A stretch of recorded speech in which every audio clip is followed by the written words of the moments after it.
kulan ay soo qaban qaabisay wasaaradda amniga qaranka South Africa oo looga hadlayay ammaanka qaxootiga ayaa waxaa ka soo qayb qaatay madaxda jaaliyadda Soomaalida ee gobolka Western Cape. kulanka ayaa waxaa isugu yimaaday saraakiil ka kala socotay hay'adaha kala duwan ee dowladda South Africa iyagoona dhammaantood hoosta ka xariiqay in ammaanka qaxootiga ku dhex ganacsada muwaadiniinta South Africaanka ah la sugayo isla markaana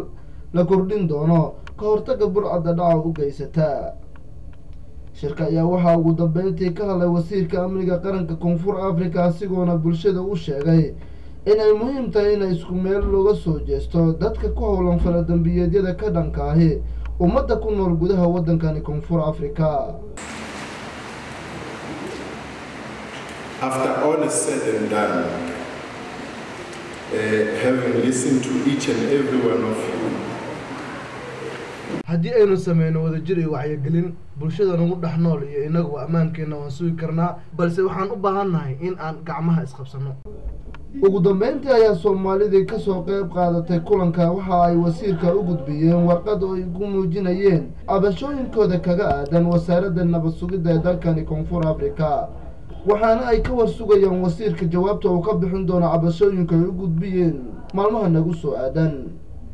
Abdullahi Ibrahim Dasar, telefishin qaranka Soomaaliya, Cape Town, South Africa.